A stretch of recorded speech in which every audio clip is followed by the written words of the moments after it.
Nous voici encore en séjour devant de lui. Nous disons merci à l'ancien du jour, lui qui nous a préférés dans sa présence, lui qui nous a prêté le souffle de vie, lui qui nous a sélectionnés parmi les vivants de ces jours. Nous lui donnons de multiples actions de grâce. Bien-aimés dans le Seigneur, il y a de la joie pour tous ceux qui vivent, comme la Bible nous le dit. Et nous bénissons Dieu pour cette journée de jeudi, là où nous nous retrouvons dans nos réunions de femmes. Alléluia. Oui, nous nous retrouvons dans cette rubrique dite appelée un foyer béni. Nous nous retrouvons pour... Le Seigneur a choisi ce jour pour nous faire du bien, au fait. Nous bénissons Dieu pour ça. Nous bénissons Dieu pour nos jeudis. Nous le bénissons déjà. Et vous qui nous suivez déjà, nous vous présentons notre oratrice d'aujourd'hui. Elle n'est pas d'ici avec nous aux ISA. Elle est à Dirassi, Congo. Bon, c'est une servante de Dieu. J'ai eu à la connaître il y a déjà bien d'années, très longtemps. Et puis, elle est une bonne femme, une bonne servante de Dieu. Elle craint l'Éternel. Oui, c'est par son touchement que nous voulons écouter la parole d'aujourd'hui. Elle s'appelle Annie Yoa, c'est une servante de Dieu. Dans ces grands thèmes d'une femme affranchie, elle nous parlera des sous-thèmes de comment vivre dans le mariage avec un homme païen, si je peux dire, un homme gentil, un homme qui ne connaît pas le Seigneur, comment vivre avec un homme non croyant. Je vous assure que nous ne serons pas déçus. Prenons déjà nos blocs-notes, nos Bibles, nos stylos, parce que nous devons écrire. Nous devons écrire. Très souvent, je vous dis, nous ne sommes pas des ordinateurs pour capter tout ce qu'on nous dit. Il faut écrire. Il faut écrire, bien aimé, et nous l'invitons déjà, nous accueillons déjà notre invité. Maman, que le Seigneur te bénisse, que le Saint-Esprit te dirige là où tu seras limité, que le Saint-Esprit prenne relève afin qu'une femme se retrouve dans ce que tu nous enseignes, afin qu'une femme, Dieu la visite. Soyez bénis et connectés à nous. Merci. Merci beaucoup, Maman Chiki, pour m'avoir invité sur ce plateau à partager avec nos amis ce que le Seigneur a mis en nous. Nous disons merci à vous tous à vous toutes qui êtes déjà connectés. Que le Seigneur vous bénisse et nous vous prierons d'inviter plusieurs à se connecter afin de suivre ce que nous avons, ce que le Saint-Esprit a mis en nous aujourd'hui, car elles ne manqueront pas d'avoir une part dans ce que nous allons dire. Merci Seigneur pour ces instants. Nous disons merci au Seigneur, lui qui est le maître du temps et de ses constances. Nous voulons prier et nous inclinons nos têtes dans la prière. Tendre Père, nous te disons merci. Merci à toi qui es maître des temps et des circonstances. Merci à toi qui as voulu à ce qu'aujourd'hui nous puissions être en ces lieux afin de partager avec ton peuple ce que tu as mis en nous. Saint-Esprit, nous t'invitons de pouvoir nous assister, de pouvoir prendre la place du roi et de communiquer ta pensée à tes enfants afin que tous puissent avoir la pensée de Dieu et de savoir comment marcher avec toi. Nous te prions ainsi dans le nom précieux de notre Seigneur Jésus-Christ. Et nous disons Amen. Bien-aimés, tout le mois de mai, nous avons abordé le thème Femmes affranchies. Aujourd'hui, nous parlerons d'un sous-thème comment vivre dans le mariage avec un homme non croyant. Notre sous-thème est tiré du livre de 1 Corinthiens 7, versets 13 à 14 et le verset 16. Nous allons lire pour nous baser sur les Écritures. 1 Corinthiens 7, verset 13, la Bible dit « Et si une femme a un mari non croyant et qu'elle consente à habiter avec lui plutôt, qu'elle ne repudie point son mari. Car le mari non croyant est sanctifié par la femme et la femme non croyante et sanctifiés par le mari. Autrement, vos enfants seraient impurs, tandis que maintenant, ils sont saints. Nous sautons, nous arrivons au verset 16. Car sais-tu, femme, si tu sauveras ton mari, ou que sais-tu, mari, si tu sauveras ta femme? Que le Seigneur bénisse sa parole. Bien-aimé, notre sous-thème, on nous demande comment une femme chrétienne peut vivre avec un mari non-croyant. C'est quoi d'abord un non-croyant? Le dictionnaire nous dit, un non-croyant, c'est celui qui ne croit en aucune religion, qui n'a aucune conviction religieuse, quelqu'un qui a une crise de foi. C'est celui-là un non-croyant. Comment une femme chrétienne qui a épousé une telle personne peut-elle vivre à ses côtés? Bien aimé, une femme chrétienne doit d'abord être remplie du Saint-Esprit, avoir le fruit de l'Esprit. Les fruits de l'Esprit, c'est ce qui va la pousser ou l'aider à vivre à côté de quelqu'un qui ne connaît pas le Seigneur. Parce que toi qui connais le Seigneur, tu sais comment avoir la patience, tu sais comment te conduire, te comporter devant celui qui ne connaît pas le Seigneur. Une femme qui ne connaît pas, un homme qui ne connaît pas le Seigneur, toi la femme, tu dois être d'abord soumise. Tu dois respecter les vœux que tu as faits devant Dieu, devant l'état civil et devant la famille, que tu te soumettras, que tu vas obéir, que tu vas l'aimer et que tu vas le soutenir. Et ainsi donc, quel que soit ce que tu verras dans le foyer, tu dois te soumettre, tu dois bien te comporter afin d'incliner le cœur de cet homme, lui donner sa place de chef de famille, lui apporter soutien. Moi, je dis toujours, une femme soumise, elle est sous la mission de son mari. Tout ce qu'elle peut faire, c'est toi la tête à penser. C'est toi qui dois le protéger, c'est toi qui dois le sécuriser, c'est toi qui dois être là pour le mener sur un bon chemin. Et donc, un mari qui a une telle femme, il peut facilement incliner et donner sa vie au Seigneur sans pour autant qu'on puisse l'évangéliser. Une femme chrétienne doit avoir la patience. Parce que ce n'est pas facile d'être à côté de quelqu'un qui ne connaît pas Dieu. Il se comporte n'importe comment. Il parle n'importe comment. Il te traite n'importe comment. Et toi qui connais le Seigneur, tu sais quelles sont les tactiques, comment tu vas te comporter pour amener ce cœur vers le Seigneur. Aujourd'hui, bien-aimés, dans notre sous-thème, nous n'allons pas trop nous attarder à développer ce thème, mais beaucoup plus nous allons nous appuyer sur un témoignage que je veux vous présenter, un témoignage vécu pendant un quart de siècle, et donc 25 ans durant, avec un mari non-croyant. À un certain âge, toute fille peut rêver se marier, elle peut rêver avoir un foyer, avoir des enfants. Et donc, moi aussi, il m'est arrivé de rêver me marier, de rêver avoir un foyer, de rêver. Et pendant que je rêvais, j'étais dans une entreprise, je crois que plusieurs d'entre nous peuvent connaître l'entreprise, la GECAMINE, qui était la Générale de Carrière et des Mines. C'est une grande entreprise qui était placée au Katanga, parce que moi aussi j'ai vécu là-bas. Après mes études, il m'a été donné de travailler là-bas, ensemble avec plusieurs couches de travailleurs. Je travaillais avec des ingénieurs, avec des médecins, avec des techniciens qui étaient dans la basse classe. Et moi, comme j'étais secrétaire de direction et que je vivais avec ces genres d'hommes, j'enviais un peu leur niveau. J'enviais les médecins qui étaient bien logés, qui étaient bien véhiculés. J'enviais les ingénieurs. Et alors, je me disais, si un jour il me sera donné de me marier, en tout cas, je préférerais me marier soit à un médecin, soit à un ingénieur. Bien aimé, il n'est pas interdit de rêver. Tout le monde peut rêver. Je peux rêver de devenir ceci. Je peux rêver avoir une grande maison, avoir une belle voiture. Ainsi donc, moi, j'ai rêvé épouser un médecin.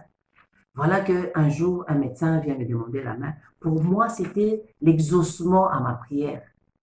Mais la Bible nous dit, les pensées des dieux ne sont pas nos pensées. Je n'avais pas demandé la volonté des dieux alors que ce médecin était venu. Mais seulement j'ai vu, parce que je rêvais épouser un médecin, j'ai vu un médecin venir. Pour moi, c'était l'exaucement de la prière. Mais nous voyons Dieu, quand il a choisi Jacob, on nous dit dans la Bible que Jacob était beau de figure, mais Dieu n'a pas regardé à la beauté de Jacob, mais il a choisi parce qu'il était intègre et fidèle. Et nous, quand nous choisissons, là je m'adresse aux jeunes filles, quand nous choisissons un mari, quand nous voulons nous marier, qu'est-ce que nous faisons? Nous devons entrer en prière, nous devons demander la volonté de Dieu, afin que quand Dieu nous donne quelque chose, il ne nous donnera pas, selon que la Bible nous dit, il ne nous donnera pas une pierre à la place d'un pain, il nous donne toujours quelque chose de bon. Voilà que j'ai choisi cet homme alors que là-dedans, il n'y avait rien de Dieu. Et donc, étant tout jeune, moi et celui qui fut mon mari, alors les pasteurs qui venaient de temps en temps à Kin, les pasteurs itinérants qui venaient à Matadi, j'en ai parlé à un, il a accepté de me baptiser et je suis rentré. Et jusqu'à ce que mon mari est mort, il n'a pas su que j'ai pris mon baptême. Je m'étais dit, c'est une affaire privée. Quand je rentrerai au ciel, je n'aurai pas à dire mon mari parce que là, il n'y a pas de mariage. Et alors, j'avais à prendre une décision seule. Et c'est comme ça que je me suis dit, je prends mon baptême. Et j'ai pris mon baptême, je suis rentré. Et de plus en plus, j'étais mal à l'aise parce que je devais, aujourd'hui tu pars, demain tu ne pars pas parce que tu es têtu et j'ai resté à la maison. Il pouvait me trouver en chambre à genoux en train de prier. Quand il entre, il me regarde. Si tu termines tes prières là, le soir je vais prendre le potage. Et donc ça me déconcentrait, ça m'énervait même. Et bon, après la prière, je devais faire ce qu'il m'avait demandé de faire. Et c'était devenu une vie intenable. J'étais très mal à l'aise. Je m'étais même décidé de changer d'église, croyant que peut-être si je partais autre part, ça pouvait aller mieux. Et en dernière minute, je suis allée même dans une église où il n'y avait que des femmes. Bien aimé, plus le temps passait, plus je devenais têtu selon lui. Et je me posais toujours la question de savoir est-ce que vraiment je suis têtu. Et il lui arrivait des moments où il pouvait me dire, tu pars plus à l'église parce que tu es devenu têtu. Et je restais à la maison. Je pouvais rester une semaine. Après, je rentrais encore pour lui demander, est-ce que je peux aller à l'église? Oui, tu peux aller, mais tu connais les conditions. Les conditions, c'était ce que je disais, pas de veillée, pas de retraite, pas de nuit de prière. Et j'y allais quand même. Et donc, jusque-là, je n'avais pas encore pris mon baptême. Et on a commencé les enseignements sur le baptême. Et la veille du baptême, je me suis dit, bon, je lui dis quand même qu'on a fait les enseignements et que demain, je devrais prendre mon baptême. Je lui dis, on a fait les enseignements sur le baptême, demain déjà, on doit aller nous baptiser. Mais tu es déjà baptisé? Le baptême que tu as eu dans l'église catholique te suffit. Il n'y a plus question de prendre encore d'autres baptêmes. Ok, j'accepte. Je ne pars pas. Mais seulement en moi, je me disais, je prendrai mon baptême tôt ou tard. Alors, une fois, il y avait un mariage dans la famille à Kinshasa. Il me dit, je n'ai pas le temps, j'ai beaucoup à faire, je ne saurais pas aller dans le mariage. Alors, tu vas aller me représenter. Intérieurement, je me dis, waouh, ça tombe bien, je vais me faire baptiser à Kin. J'arrive à Kin, je cherche quand même certains pasteurs que je connaissais pour me faire baptiser. Et donc, ça m'avait quand même frustré un peu. Je me suis dit, mais non, pourquoi? Est-ce que toi, tu es sorcier pour que tu aies peur qu'en allant là-bas, on va dire que tu es sorcier ou quoi? Mais laisse-moi quand même aller. Il dit, non, je ne veux pas. Et tu viens avec moi à l'église catholique. Bon, je me suis soumise. Je ne suis pas allée. Mais je sentais à moi que non, il faut que j'aille quand même. Après un temps, je lui ai quand même encore demandé, excusez-moi, est-ce que je peux pas aller dans cette église parce que vraiment, ça me plaît d'aller là-bas. Il dit, ok, tu peux aller. J'ai commencé à fréquenter l'église et c'est là que le problème a commencé. La Bible dit, Jésus n'est pas venu pour donner la paix, mais l'épée. Voilà que l'épée s'est placée entre lui et moi. Suivez l'histoire. Après quelques jours, il me dit, je ne veux pas voir tes frères et sœurs ici à la maison, et beaucoup plus pas les pasteurs. Tiens, ok, c'est bon. Et je faisais tout pour que les frères, les sœurs, les pasteurs ne passent pas à la maison. Et plus on avançait, je ne veux pas que tu ailles euh, dans les veillées, dans des retraites, dans des prières de nuit. Tu vas seulement à la journée et puis tu rentres. Tiens, ok. Et beaucoup plus j'ai fréquenté et les jours passés, il commençait à me dire, tu es devenu têtu depuis que tu commences à fréquenter les églises. Ça commençait un peu à me donner de matière de réflexion. Parce que je suis têtu. Qu'à l'église, on apprend à être têtu, on apprend à devenir vraiment euh, l'homme selon le cœur de Dieu, si je peux dire ça. Bien-aimés, nous sommes pèlerins ici sur la terre. Nous devons opter pour la vie éternelle qui est Jésus-Christ et agir selon Daniel 11:32 qui dit, ceux du peuple qui connaîtront leur Dieu agiront avec fermeté. Ainsi donc, j'agissais avec fermeté, je ne pouvais pas lâcher. Et même là où je suis partie, où il n'y avait que des femmes, c'était pas facile. C'était aujourd'hui, je pars et demain on te dit tu pars pas. Et je comprenais plus rien, c'était un tourment. J'étais vraiment traumatisée psychologiquement, quand bien même sur le plan matériel, je ne manquais de rien. Quand je ne partais pas, c'était la joie, c'était la bonne vie. Et c'était, vous sortez, quand vous sortez, vous allez dans des fêtes, vous allez visiter les amis, c'était bien. Mais quand je partais à l'église, c'était des problèmes dans la maison. Et donc, après plusieurs, plusieurs années, je me suis décidé de ne plus aller dans aucune église et de faire mes cultes personnels à la maison. Vous savez, la Bible dit, la foi vient de ce qu'on entend. Et ce qu'on entend vient de la parole de Dieu. C'est vrai, je pouvais lire mes notes dans les églises où je suis passé. Je pouvais lire la Bible. Mais seul, de temps en temps, ça devenait lourd. Ça devenait, tu reportes au soir, tu reportes à demain. Et bon, c'était pas facile. J'ai fait presque une année à la maison et je ne fréquentais pas les églises. Il s'était habitué à ne pas me voir aller à l'église et c'était la bonne vie. Et c'était bon, pour lui, ça l'arrangeait. Mais moi, je souffrais intérieurement. Voici que quand j'étais arrivée à Matadi, la borne n'existait pas. Et voilà que la borne vient ouvrir ses portes. C'était l'église que j'avais beaucoup aimée parce qu'en passant pour partir à Matadi, j'allais prier à la borne. Quand j'ai appris que la borne a ouvert ses portes, il y avait des gens qui venaient donner des invitations à la maison. Je me suis dit, waouh, là, je vais essayer encore d'aller à la borne. Mais bon, pour garder un peu la paix à la maison, j'ai accompagné mes enfants. Et en cette même période, mon mari est tombé malade. Il est venu à Kinshasa pour des examens. Les cliniques universitaires euh, ont confirmé qu'il y avait un cancer de côlon. Le voilà partir en Belgique pour les soins. Et pour la première fois, il a fait 9 mois. Parce que c'était, on devait faire beaucoup d'investigations, il a même subi des opérations. Et dans l'entretemps, je n'étais pas, euh, je ne partais pas parce que déjà, je m'étais décidé de ne plus partir.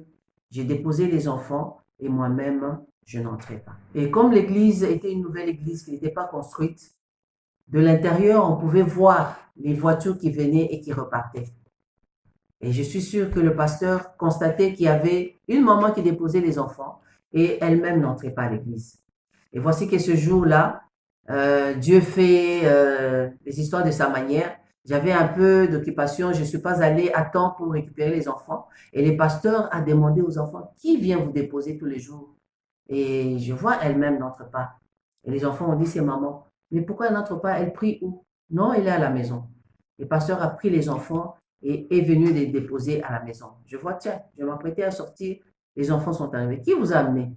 Le pasteur Maurice. Ah bon? Je suis sorti, je l'ai approché, il est entré, il m'a posé la question, mais je te vois toujours venir déposer les enfants et pourquoi toi-même tu n'entres pas? À cette question de pasteur de savoir pourquoi je n'entrais pas à l'église, je m'étais dit, c'est quand même un homme de Dieu, je pouvais me confier à lui. Je lui ai raconté un peu ce que je vivais. Il était étonné et il a pris le temps de prier avec moi. Il m'a dit, je passerai de temps en temps. Il m'a demandé où est-ce que mon mari était. Je lui ai dit, et il était en Belgique pour les soins. Il m'a dit, je passerai de temps en temps pour prier avec toi. Et c'est ce qu'il faisait chaque fois qu'il y avait culte. Il me disait, ne viens pas prendre les enfants, moi-même je vais les déposer et puis nous allons prier. Et c'est comme ça qu'il faisait, il dépose les enfants et on priait, il partait. Et après un temps, il me dit, si ton mari revient, tu lui dis, je vais commencer désormais à aller prier à la borne. Je dis, ok. Et quand bien même il était en Belgique, comme il savait que je ne partais plus dans une église, il pouvait appeler pour savoir si j'étais à la maison ou pas. J'avais peut-être omis de vous dire qu'on avait un hôpital. Il avait ouvert un hôpital à mon nom, un hôpital privé. Si je ne suis pas à la maison, j'étais à l'hôpital parce qu'on travaillait ensemble avec lui. Et chaque fois qu'il appelait, et les enfants, non, non, maman est partie au centre. Ou alors, j'étais à la maison. Et ainsi de suite. Quand il est rentré, euh, il était habitué à me voir ne pas partir à l'église. Et un jour, c'était un dimanche, je lui dis, bon, je pars à l'église. Tiens, quelle église? Je lui dis, à la borne. C'était un peu, et puis il me dit, ok. Je me suis préparé, je suis parti. À mon retour, il me dit, c'est bien que tu aies prié à la borne, mais tu connais les conditions. Les conditions n'ont pas changé. Pas de veillée, pas de prière de nuit, pas de retraite, pas de visite des frères et sœurs, pas de pasteur. Voilà que les soins à l'extérieur lui a valu 4 ans. Alors un jour, alors qu'il était rentré, c'est-à-dire il faisait beaucoup plus de temps en Belgique et il venait juste nous voir 2 semaines, 3 semaines si c'est beaucoup et il repartait aux soins. Alors une fois qu'il était rentré, une de mes sœurs est venue me voir à la maison. Il devait rester avec moi, je pense, une semaine. Alors, je l'ai vu circuler dans les jardins. On avait vraiment une très belle maison avec un très beau jardin. Et elle circulait dans le jardin, elle regardait, mais moi, je la regardais, je dis, ah tiens, elle est en train d'admirer mon jardin. Et le lendemain, elle me dit, ah, j'ai pas bien dormi dans ta maison ici. Je dis, tiens, tu n'as pas bien dormi, qu'est-ce qui se passe? Et elle me demande, ton mari souffre de quoi? Je lui dis, bon, on a constaté qu'il avait un cancer de côlon et il a subi même plusieurs opérations. Elle a souri. Elle me dit, ton mari n'est pas malade. Ça m'a énervé. Moi, j'ai dit, tiens, je t'explique tout ce qui se passe. Tu me dis que mon mari n'est pas malade. Elle me dit, oui, tu es ma soeur, je ne peux pas te cacher. Le Seigneur m'a révélé des choses dans ta maison. Ton mari n'est pas malade. Il est dans les sciences occultes. On est en train de lui réclamer quelqu'un. Et c'est quelqu'un-là, c'est toi. Bien aimé, en dehors de tout ce que je viens de vous expliquer, mon mari n'était pas en dehors de tu vas pas aller à l'église et tout. C'était un homme bien qui était responsable, et gérait bien sa maison, il veillait sur ses enfants qui étudiaient dans des belles écoles, on mangeait à notre aise, j'avais une voiture, j'avais une belle maison, mais seulement voici ce qui nous opposait. Alors que ma sœur m'a dit ça, elle me dit c'est une âme. Et donc, je comprenais que euh, quand ils vont dans les sciences occultes, on les a évangélisés. Tout comme on nous avait aussi évangélisés. C'est-à-dire, quand on vient m'évangéliser, on me parle de Jésus-Christ. J'ai choisi pour Jésus. Et lui aussi a choisi pour le maître de la franc-maçon. Et c'est ainsi que ma soeur m'a dit, non, c'est une âme. Dieu ne veut pas la mort des pécheurs. Il veut que tout le monde vienne à la vie. Nous allons prier. Nous allons jeûner pendant 3 jours. Et le deuxième jour, je pense que je vais partir et tu vas rester prendre la charge de ce problème. Je lui dis, OK. Nous avons commencé la prière, premier jour, deuxième jour. Elle est partie. Le troisième jour, quand j'ai fini ma prière, je suis allé le voir alors il était en chambre en train de lire. J'entre, je le vois couché sur le lit en train de lire. Je lui dis, est-ce qu'on peut parler? Ah ouais, il m'a dit, ok. Je commençais à lui donner un peu la genèse de comment on s'est rencontrés, de comment on a commencé la vie, de comment moi, dans mon éducation, tellement qu'on était nombreuses chez nous, des filles, on était 9 filles à la maison, on était amies entre nous. Notre maman ne nous permettait pas d'aller avoir des amis dehors. À l'école, les amitiés s'est terminées à la porte de l'école. Et quand je rentrais, on était amis avec mes sœurs. Et je lui ai tout dit, mais je lui ai dit, mais la différence entre toi et moi est que nous n'évoluons pas dans le même esprit. Il ferme son livre, il dit, nous n'évoluons pas dans le même esprit, c'est-à-dire quoi? Moi, je dis, bon, moi, je suis chrétienne, j'ai accepté de suivre Jésus, mais toi, tu n'es pas chrétien, tu es dans les sciences occultes. Quand je dis ça, messieurs se lèvent et s'assoient. Il dit, voilà, tu vois pourquoi je n'aime pas que tu ailles dans les églises. Voilà le résultat de tes églises. Tu te rappelles que je t'avais déjà dit dans vos églises, on cite des sorciers et tout. Voilà qu'aujourd'hui, je suis devenue sorcière pour toi. J'ai dit, calme-toi. Nous devons parler jusqu'à la fin. Il ne faut pas qu'on se sépare en queue de poisson. Nous devons trouver une solution à ça. Et puis, je lui dis, il a commencé à nier, non, je ne connais pas ces choses. Et d'ailleurs, moi, quand on grandissait, notre papa nous disait toujours de ne pas se toucher aux fétiches. Comment aujourd'hui je peux me permettre de ça? Moi, je dis, mais oui, tu es là-dedans. Il ne faut pas me flouer. Ce que je veux aujourd'hui, ce n'est pas que je sache qui tu as fait, tu as sacrifié, qu'est-ce que tu as fait. Je n'ai pas besoin de tout ça. C'est dont j'ai besoin et que tu donnes ta vie au Seigneur. Tu vas m'initier dans la franc-maçon et nous allons continuer à marcher, à travailler ensemble. Donc. Mais je te promets que le Dieu que moi je sers, il est le Tout-Puissant et son nom a été élevé au-dessus de tout nom qui peut se nommer dans le ciel, sur la terre ou sous la terre. Je m'étais arrêté là-bas et je suis allé me mettre au salon. Je suis très sûr qu'il avait réfléchi, il avait honte d'accepter, surtout devant sa femme. Et on s'est arrêté là. Je suis allé au salon. Après un temps, il est sorti pour me dire, bon, j'arrive un peu à l'hôpital. Je n'ai rien dit, je le regardais. Je vous dis qu'il n'a pas fait 5 mètres. Il est rentré. Il me trouve à la même place.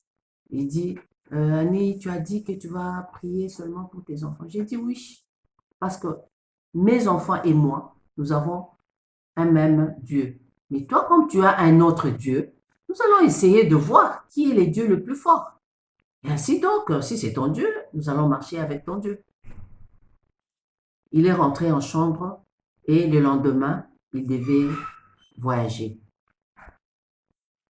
Pendant qu'il était en Belgique, vous connaissez comment les soins en Belgique coûtent cher.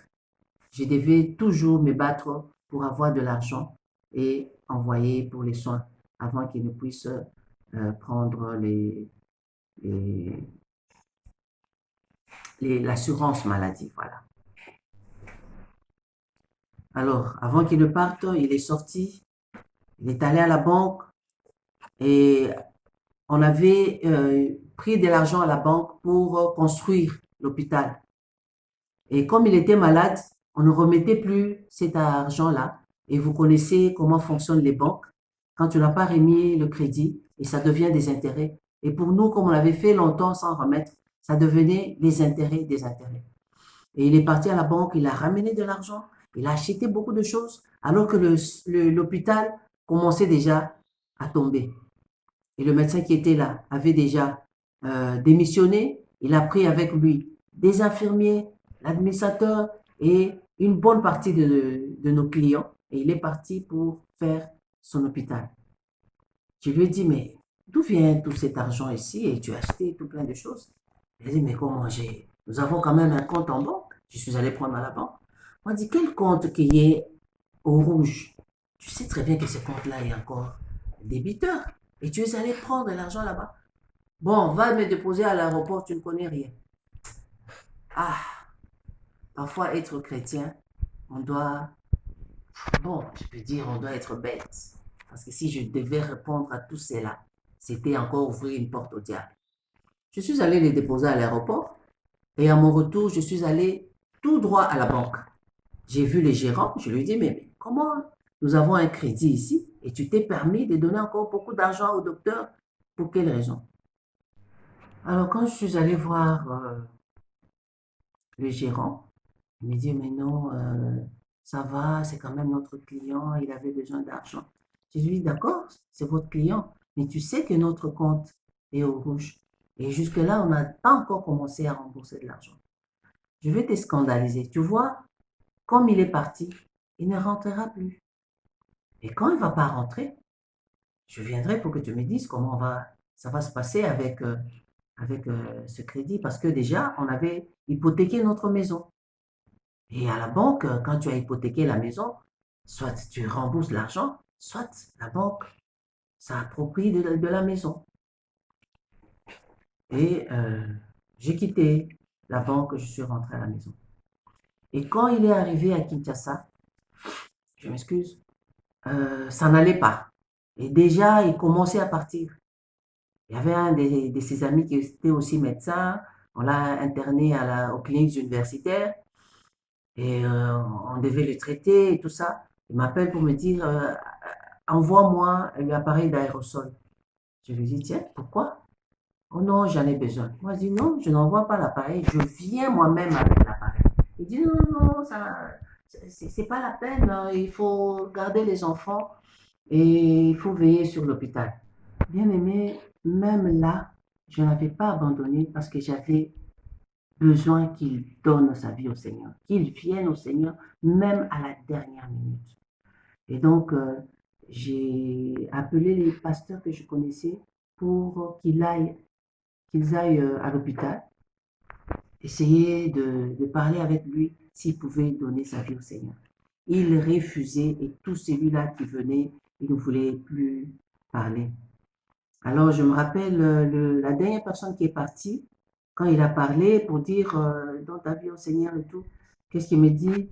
Il lui a dit, c'est trop tard. Je ne peux plus donner ma vie au Seigneur parce que j'ai fait un pacte avec le diable. Le pasteur qui lui dit, mais non, parce que tu parles.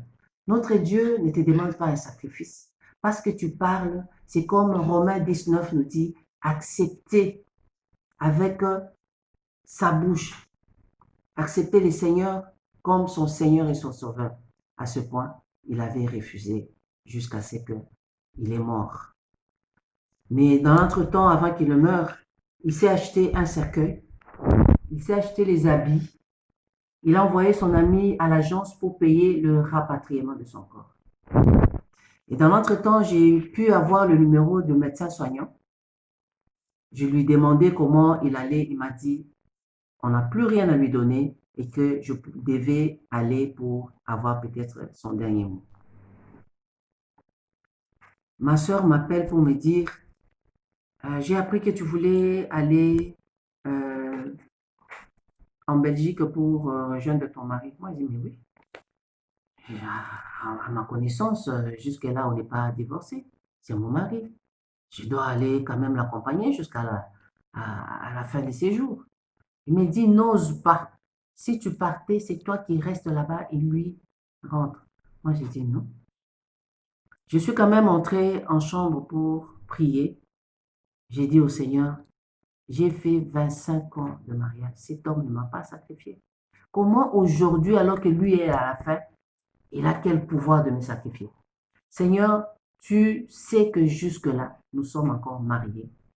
J'ai le devoir de l'accompagner jusqu'à la fin de ses jours.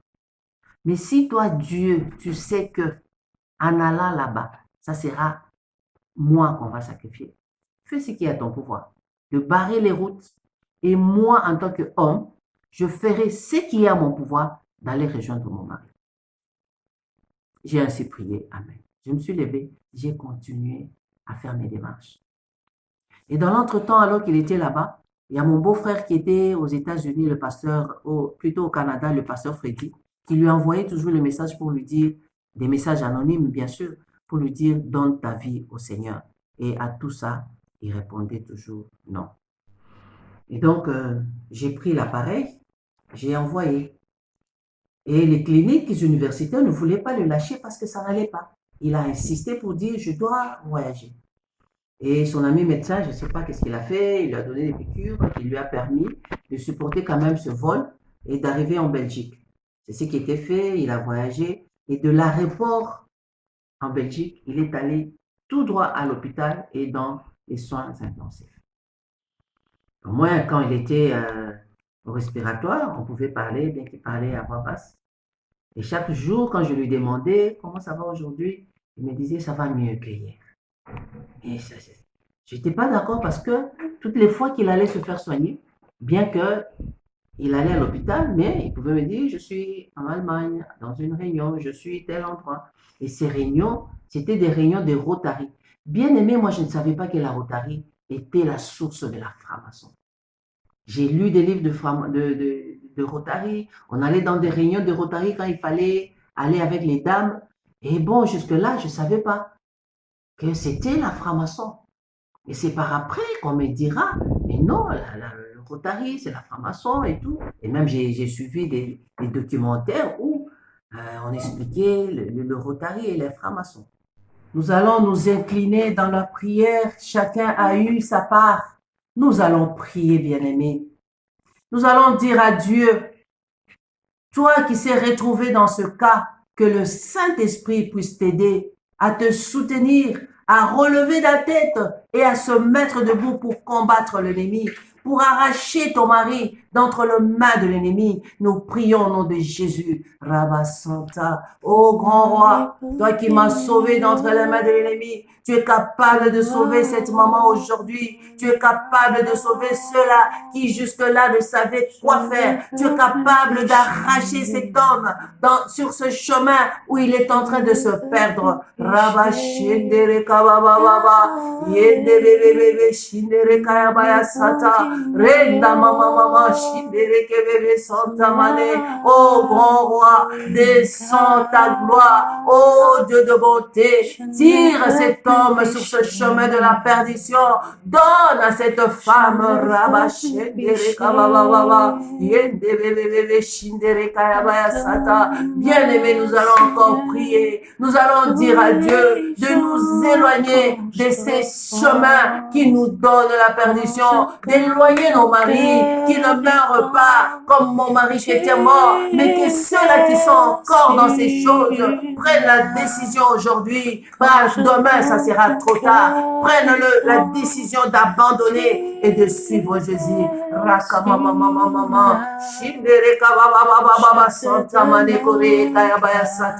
Maya Santa Rekemene Shikababa, Korea Maya Sata, Rekababa Shindere Kemene Santa Mane, Rea Maya Sata Kore Demene Shindababa. Nous allons nous retrouver. Aimez notre vidéo. Écrivez à Mama Shiki, envoyez vos questions. Nous serons là pour répondre. Que le Seigneur vous bénisse abondamment. Que le Seigneur vous bénisse abondamment au nom de Jésus. Et voilà, nous sommes à la fin de notre prédication. On a eu vraiment à être bénis de la servante de Dieu, Annie Yoa, qui nous a fait du bien par son sous-thème dans la grande thème d'une femme affranchie. Son sous-thème était comment vivre dans le mariage avec un homme non-croyant. Comment vivre dans le mariage avec une femme qui ne croit pas aussi, parce que ce ne sont pas seulement les hommes, les femmes aussi. Un homme peut être croyant et sa femme, son épouse ne prie pas. Et elle nous a expliqué, elle nous a fait voir le remède, qu'est-ce qu'il fallait pour sauver la famille. Et nous te disons merci, merci Mamani, merci pour ce qui a été cette prédication, merci de nous avoir fait du bien encore. Et merci pour ces remèdes que tu nous as apportés. Alléluia. Donc la solution, c'est auprès de Christ. C'est auprès de Jésus que nous puissions trouver la solution. Auprès de Christ que nous pouvons nous détacher de toutes ces pratiques. C'est auprès de Christ que nous pouvons être couvert de sa protection et sécurité. Voilà, elle a été épargnée, elle et ses enfants. Nous bénissons Dieu pour ça, bien-aimé. Bon, elle a parlé, je sais que plusieurs se retrouvent déjà dans de telles conditions. Plusieurs, leur mari ne leur permet pas d'aller prier. Bien-aimé, j'aimerais te dire que Dieu est partout. Il est omniprésent, omniscient, omnipotent. Il est partout à la même fois. Si ton mari ne t'autorise pas d'aller prier, tu as ton Dieu. Lorsqu'il n'est pas là, tu te renfermes dans ta chambre, tu prends ton temps, tu pries. Même à préparer dans la cuisine, tu pries. Dieu est partout, il sera là. Il sera là pour t'épargner, il sera là pour combattre. À ta faveur, il sera là pour convaincre cet homme un jour de te libérer. Maman, n'y soit bénie. Bien-aimés, vous pouvez nous suivre. Nous sommes là. Nous sommes là à l'Instagram. Nous sommes là à YouTube Live. Et nous sommes là nous sommes dans la Facebook Live, sorry. Et nous sommes là dans YouTube. Notre page YouTube, c'est dans sa présence, bien-aimés. Entrez, examinez notre page, suivez-nous, vous ne serez pas déçus. Par rapport à la prédication de Mamani, j'aimerais dire à une personne que nous attendons vos questions. Je vous passe mon numéro. Vous m'écrivez, bien aimé. Ne nous écrivez pas des sottises et des bêtises, please. Nous voulons vous écouter. Nous voulons écouter vos petits cœurs. Nous voulons que vous nous parlez de votre souffrance et la servante de Dieu reviendra pour la énième fois pour nous expliquer parce qu'elle est la seule personne qui a vécu avec, elle est la seule qui vient de nous parler là, qui a connu cette expérience-là de vivre ensemble avec un homme non-croyant. Oh bien-aimé, écrivez-nous. Mon numéro de téléphone, c'est plus 1-817 902 96 82. Écrivez-nous, bien-aimés, écrivez-nous si vous avez une préoccupation, écrivez-nous. La servante de Dieu reviendra pour vous expliquer, elle reviendra pour vous répondre. Vous pouvez aussi nous écrire dans notre mail. Yeah. Écrivez-nous dans notre mail, nous allons vous lire. Notre mail, c'est shikiomatuku34@gmail.com. Vous nous écrivez et elle reviendra. C'est par rapport à vos préoccupations que nous allons le faire revenir encore pour vous parler et pour vous répondre. Soyez tous bénis. Mamani, God bless you. See you next time. Nous aurons encore besoin de toi à la prochaine temps. Et soyez bénis, que le Seigneur vous préserve, que le Seigneur nous garde tous. Alléluia. Dans son bon vouloir. Bye.